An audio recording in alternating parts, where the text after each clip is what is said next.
Sanbonani, good evening, Dumelang, and welcome to episode 148 of the Private Property Podcast. I'm your host, Zama Khumalo. It's a Thursday edition of the Private Property Podcast, and this evening we're looking at something that we haven't spoken about ever before. We often talk about the different ways you can structure your property. We talk about, very creative ways to also make sure that you make your money stretch as much as possible, how you can get money from a property, but we haven't quite explored this topic yet, and that's why I'm so excited for it. It's a topic that one of my followers on Twitter actually asked me about and asked if we'd ever spoken about it on the show before. And I said to them, look, we've actually never covered this one, but I will get in an expert and we'll unpack it for you. So if you ever have one of those burning questions that you're still not quite sure of, and when you look at some of the old episodes we've had, you realize that maybe this isn't something that we're haven't covered, then do make sure to drop us a message. You can also contact me on my own social media platform on Twitter on @Zamandunga_K. And of course, you're probably watching us on Facebook, on YouTube, or perhaps on Instagram. Welcome to our followers. If you're new, certainly do go back to some of the older episodes that we've had. There's quite a lot of content that we have on offer here on Private Property. And not just on this podcast, we also, of course, bring you the First Time Home Buyers Show every Wednesday evening at 7:45 with Esty, who really helps you on your first time home buying journey and gets to speak to different people who have walked that path, who have been scared and intimidated about the whole process, and share with you, some of the experiences that they had, some of the mistakes they made, and some of the lessons that they've learned from buying that first property. That's certainly something that you do not want to miss out on every Thursday at 7:45. So that's just after this podcast. And we don't forget people who love agriculture. So if you've got green fingers and perhaps have ambitions of going from, just growing your little garden at home, maybe putting it, growing it at scale, then the Farming Podcast is for you. And that is every Tuesdays and Thursdays at 1 p.m. with Umbali. That's another one that you do not want to miss out. And it doesn't really matter where you are, whether you're still thinking about it, and when you want to see some of the people who've taken that plunge and started their agricultural journey, their farming journey, that's the podcast in store for you. And we never leave you alone over the weekend. We've got the Developers Show with Chad every Saturday and Sunday at 1 p.m. So you can see if you're new to our show and to some of the great offerings we have, there's always something in store for you at home. And something else that we always have in store for you at home is competition or our competitions. We love running competitions. We love doing giveaways. Viewers at home know how much I love giving away money. One of the competitions that we're running right now is right here on our social media platforms. And what we want to do is we want you to match your personality to a house. So all you have to do is go onto www.privateproperty.co.za, take a screenshot of the house that you found on Private Property website that matches your personality, and share that screenshot down here below, and share a little bit with why that that particular house is in line with your personality. And we will be announcing that winner tomorrow evening right here on the Private Property Podcast. So there's always something in store. On Monday, we're celebrating 150 episodes. Can you believe it? And we started just into lockdown. We're now nearly 150 episodes in. We do have some fun things lined up and very exciting things lined up. And of course, there's always a giveaway on the big episodes that we have here. So if you have anything in particular that you want us to cover for, that 150th episode, do drop us those suggestions down here below. We'll certainly be sure to, go through them and probably even bring some on your screens on Monday. Well, let's get to this evening's conversation. I did say I'm quite excited because it's something that we haven't covered. I love talking about things that we don't typically cover, that we don't cover as often, because it's also a new thing for us to start thinking about and just start asking questions about. And this evening, we're looking at a buyer's guide to the UDZ tax incentive. And I'm joined by somebody who needs no introduction to the Private Property Podcast. We've had it before. It's Barbara Mundell, who's a director at Barbara Mundell Consult. Barbara, good evening, and thank you so much for joining us. Hi, Zama. Hi, listeners. It's been an awesome journey since I last was with you guys, and now I'm back, and I can't wait to get the show started. I'm so excited to have you, Barbara. I mean, when one of my Twitter followers actually asked me to have this topic, I thought, look, it's already a tax-related question, so I have to have somebody who's going to be able to guide us through what exactly this is and how can people access that tax incentive. I think this is one of those things that sometimes people, when you're listening to the budget speech, you hear about, but you probably don't think about because you're like, I don't know what that is. It doesn't necessarily affect me. So we don't absorb it as much. So before we even look at the incentive or how to access it, let's look at what exactly is it. So when we talk even about UDZ areas, like what exactly is that? Okay. So let's start off with why the government introduced the urban development zone allowance. So they said, well, listen, there's some areas in our cities that can really do with some uplifting. So we are going to incentivize people to develop or enhance, renew that certain part of those cities. So that's when they started. This was originally done, and the government said, well, we're going to allow this tax incentive to stay open until March 2014. It then obviously worked very well because they then extended it to March 2020. And in the last budget speech, they said, okay, we're extending it to 2021. So for the listeners listening, if you want to make use of this, you've got 4.5 months to make sure you comply with the requirements to actually get a tax incentive. So if you look at some of the requirements that we've got, so if you look at, let's start with the zones, as you said. The zones change sometimes as and when they identify areas that can do with uplifting, but most of it is your inner metropolitan areas, your Joburg, Cape Town, PE, Kimberley. Those are your major metropolitan areas, the inner cities that they're really looking at how they can develop and enhance the look and feel of those cities. Okay. So Barbara, I mean, I was actually going to ask you, how would then somebody typically know if they've bought into, an urban development zone? Because there are probably people who may have bought into the inner city, they didn't know that, would they almost upfront know that, listen, I'm buying into a UD zone and that there's potentially this tax incentive that I can access? So if you go onto the SARS website, and you put in urban development zone allowance, it'll actually bring up the list with all the notices. So that you can have a look at the specific suburbs that covers that metropolitan area in which you will actually form part of the UDZ to get the allowance. And I actually like that because I mean, look, I have SARS phobia more often than not. And I think that's my own thing. I do go to the website regularly just to kind of be up to date with what is happening. But for the most part, I have a bit of a phobia when it comes to SARS quite a bit. And I know it's because there's a part of me that's still very hacked that went through varsity, many years of varsity, you even do postgrad, and nobody teaches you how to file your taxes. So I'm actually still upset about that. So I think that's also why I'll probably never quite like SARS, because my argument will be, well, why should I be filing my taxes if you didn't teach me this in all the years of schooling that I went through? But we're not there. And so, Barbara, perhaps before we even look at then how do you access this, I'm very clear on why, or part of the reasons why government might, as you've explained, why government set up the urban development zones. But when you then look at people who buy into these zones and perhaps are looking at, accessing obviously that incentive, what would be some of the, we'll say, benefits or the pull for people to then be buying in those specific areas?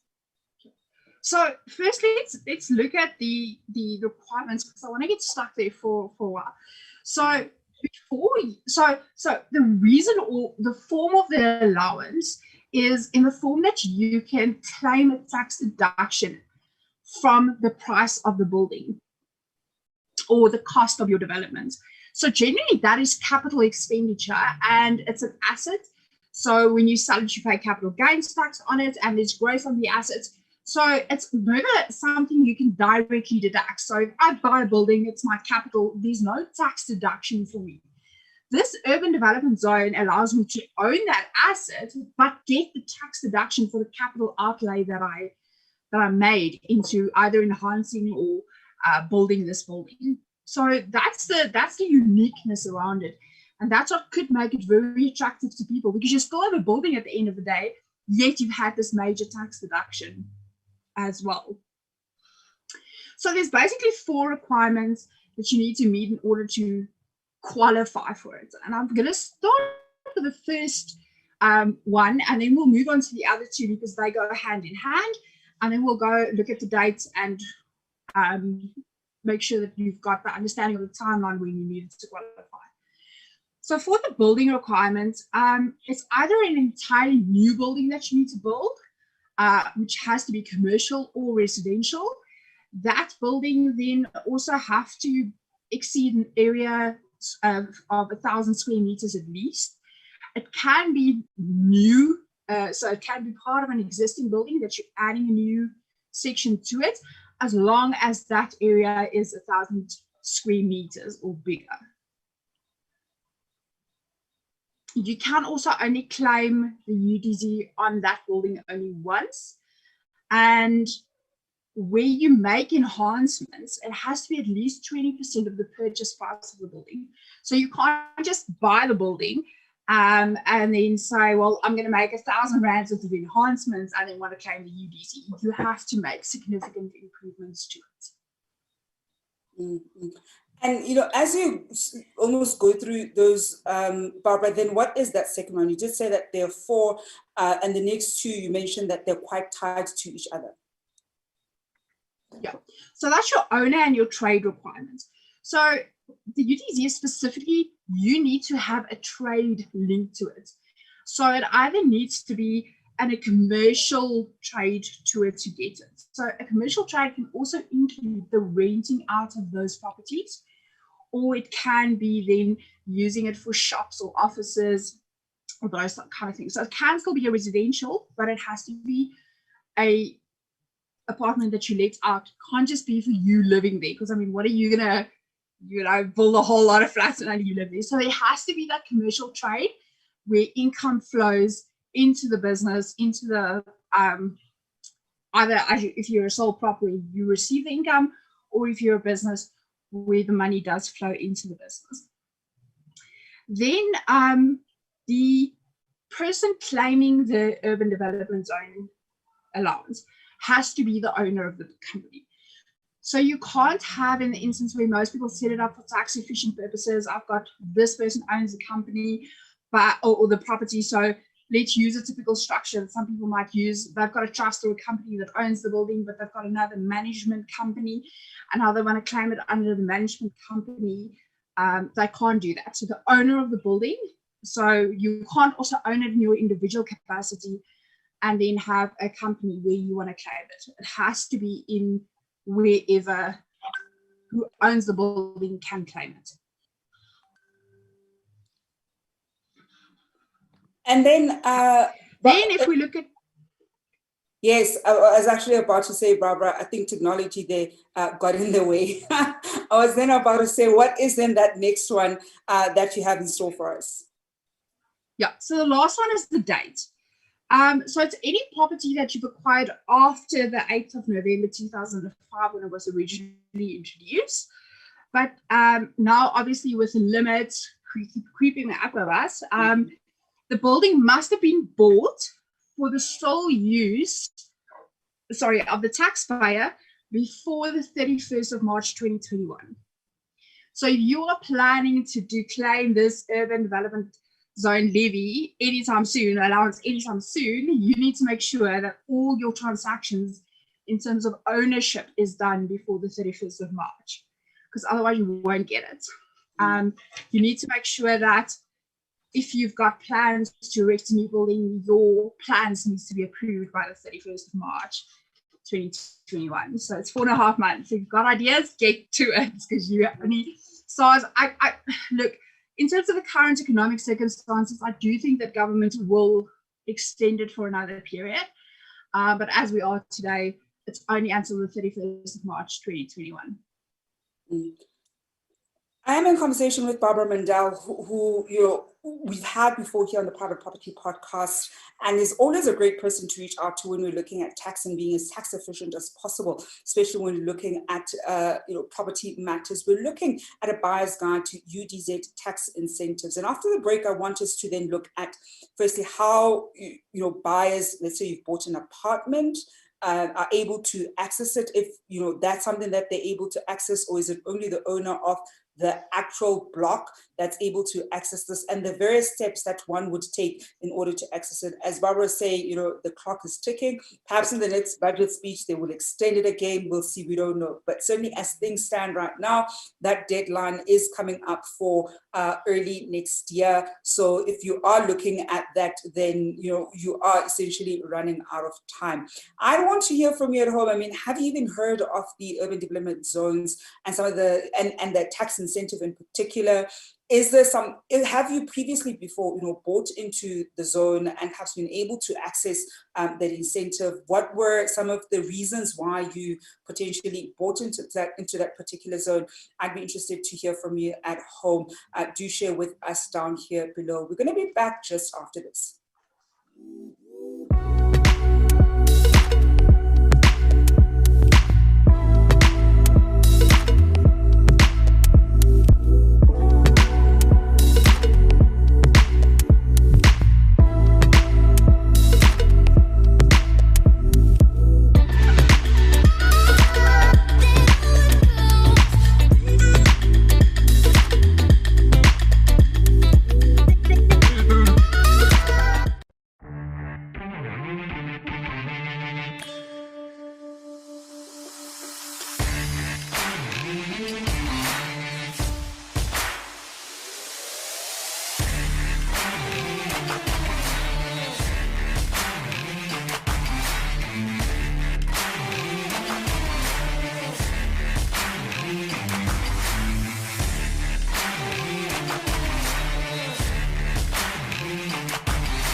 Welcome back to the Private Property Podcast. I'm your host, Zama.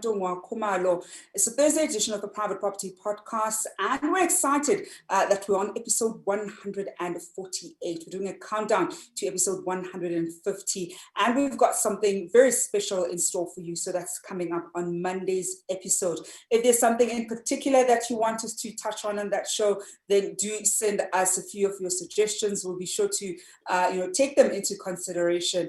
And always, of course, make sure that we implement some of them. Whether there's a particular giveaway that perhaps you want us to do, then we're definitely going to consider it. I know one of the big things is, and I always say this, we'd love to give away a house. It's coming, hopefully, in the future. Don't worry, it's going to get there. And that's something that's going to be quite exciting. But we're celebrating 150 episodes on Monday, so we are quite excited here as the team. And this evening we're looking at a buyer's guide to the UDZ tax incentive with Barbara Mundell, who's a director at Barbara Mundell Consult. So Barbara, I know that you've shared that particular SARS link with the team. We're going to post it down here below so that viewers at home are also able to just directly go to it. I know sometimes the SARS website, so many links, so many different places you can go. It can get a slightly confusing. So we'll post the link down here below. So if you want to be able to access that, then we'll be sure to post it and you're able to go directly to it. We are taking your questions and comments as we always do here on the Private Property Podcast. And we've got one from Facebook coming from Ray Baker, who says, I've just bought into a UDZ incentive building. It's an apartment, hoping to get my first return in the next financial tax year. So all the best there, Ray.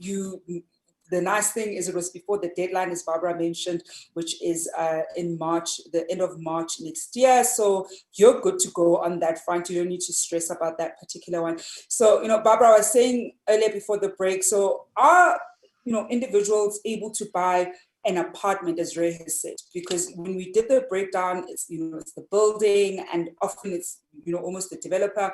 So as an individual who's now buying into that particular building where you're buying your apartment, are you then able to access that tax incentive? So we just need to be mindful of the fact that your floor area needs to be more than 1,000 square meters. And that you do have to carry on a trade. So you can't live in that apartment. It has to be linked to a trade. So if you're renting it out, yes, then there's definitely the opportunity for you to do so. I want to go into how is it actually calculated and how they actually do get access to this tax incentive.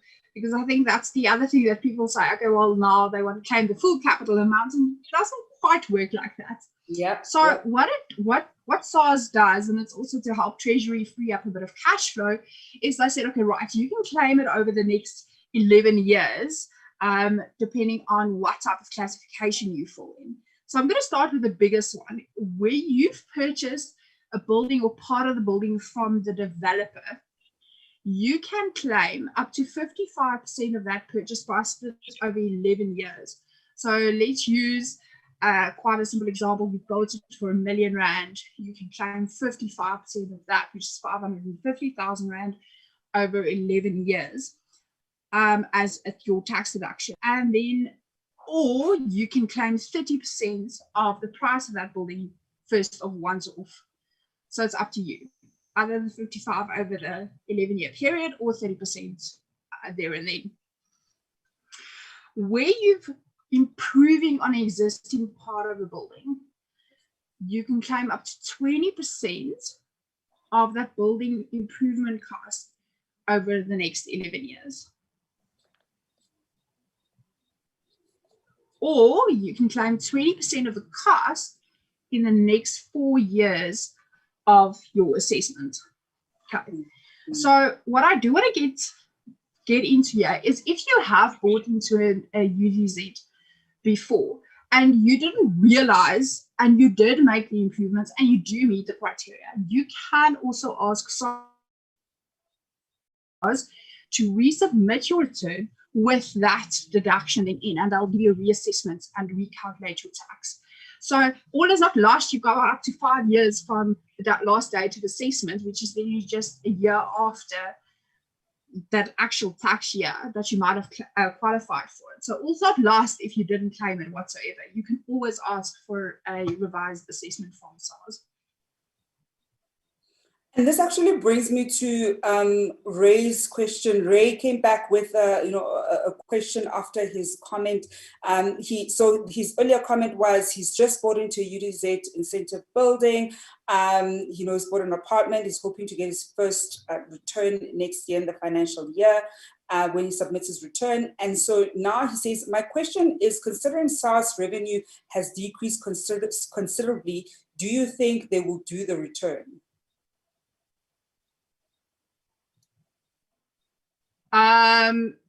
So does he mean actually going into the SARS branch and getting the return done, or? I think he's actually asking essentially if he'll get his money. I think that's not so much if he's if he'll be able to access his money from the incentive. Yeah. So let's get on to that, because this is something that a lot of people don't always necessarily understand from tax.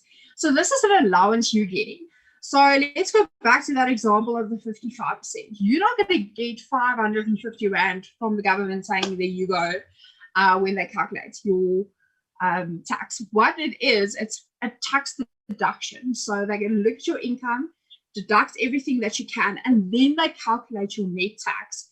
So generally, if you're on an 18% tax rate, you're only going to get back 18% of it. If you're on a 23% tax rate, you're only going to get 23% of that deduction back as actual tax. Another thing that people also tend to forget is, if you were, let's say you are unemployed, you invested into one of these UDZs, and you then now submit your tax return, but you haven't paid any tax because you were unemployed, or you haven't really earned an income to pay tax. SARS is not going to pay you tax back. They're just going to carry this over for until the day that you do then pay tax. You'll have a credit, and they'll then give you the credit back.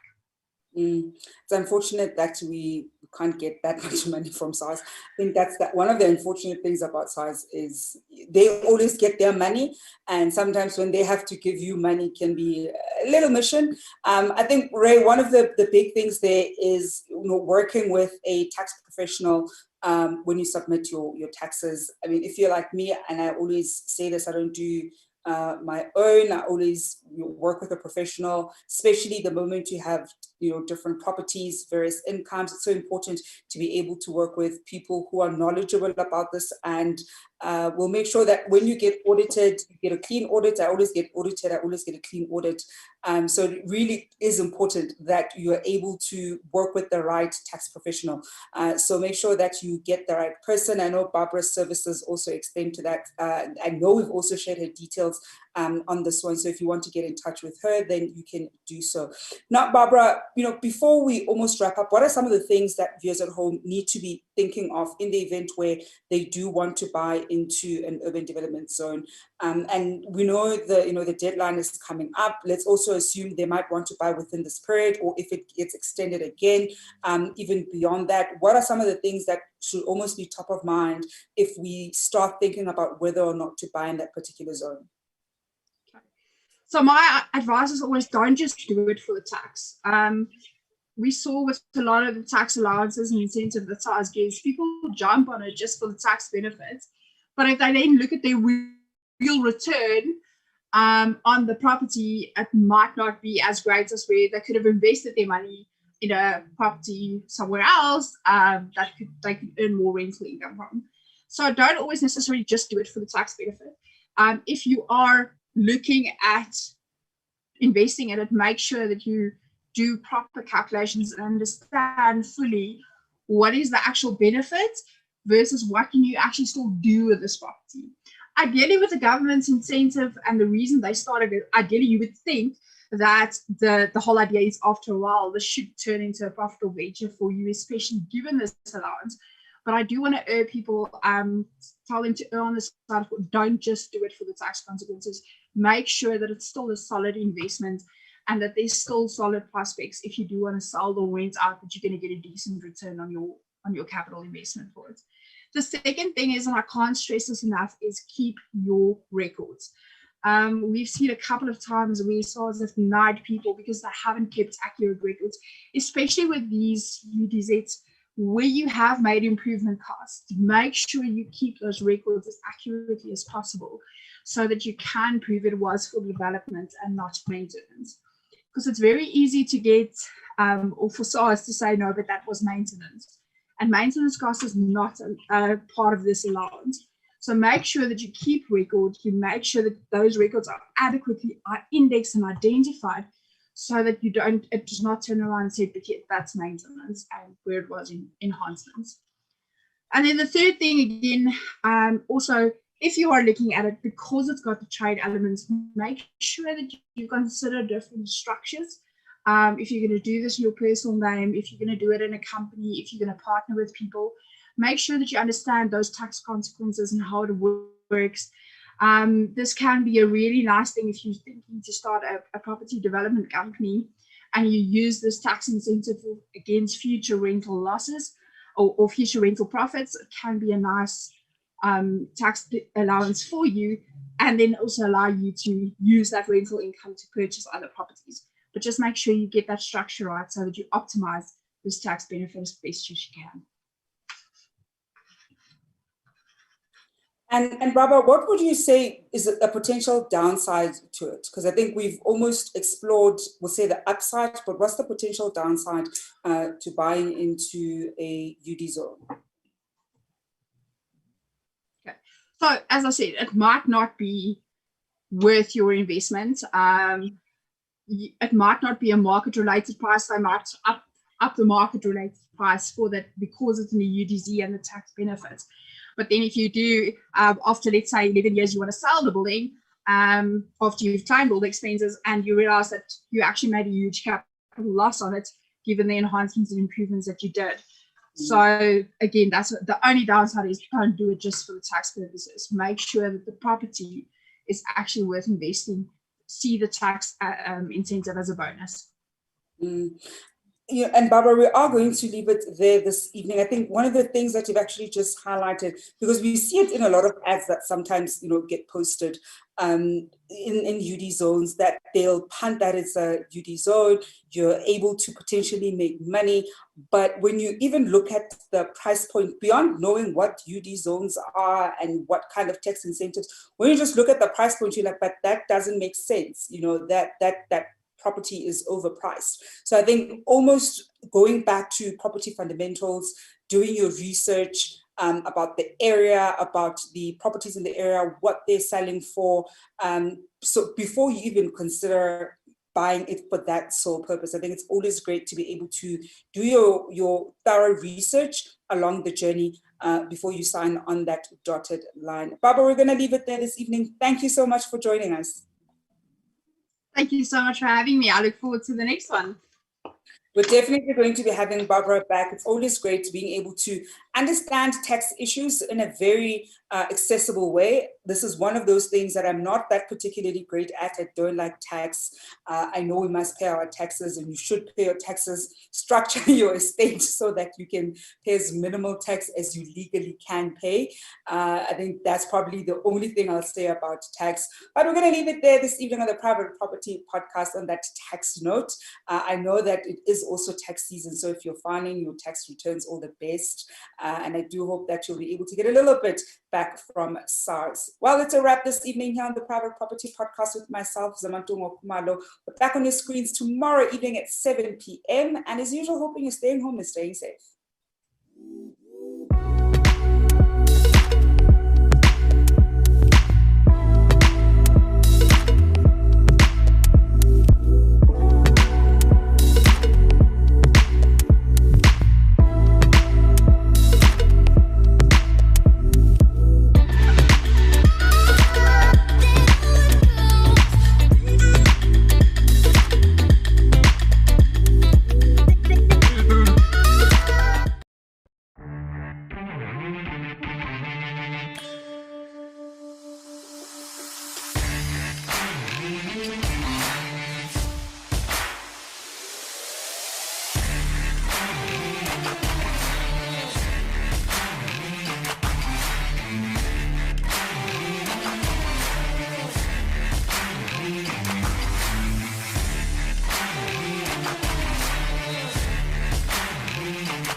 Hi, I'm Brian Kepper. I'm a 10-time South African motorcycling champion. My family and I have chosen to live in Fourways. There's some really great suburbs in our neighborhood. There's a lot of families living in the surrounding areas in places like Lone Hill and Cedar Lakes. What draws people to Cedar Lakes is that it's so close to Broadacre Shopping Centre, Cedar Square and Fourways Life Hospital. Lone Hill is a major draw card for many families. It's got some great smaller commercial centres and some fantastic schools like Crawford College.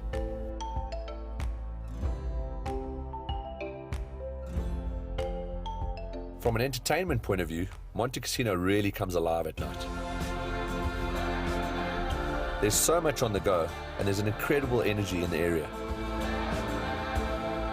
Our family just loves the fast-paced lifestyle that Fourways brings. But honestly, the thing that attracted us most to this area was the active lifestyle that it offers. As a family, we've chosen to live in Fourways because of the lifestyle and convenience, and this is our neighborhood.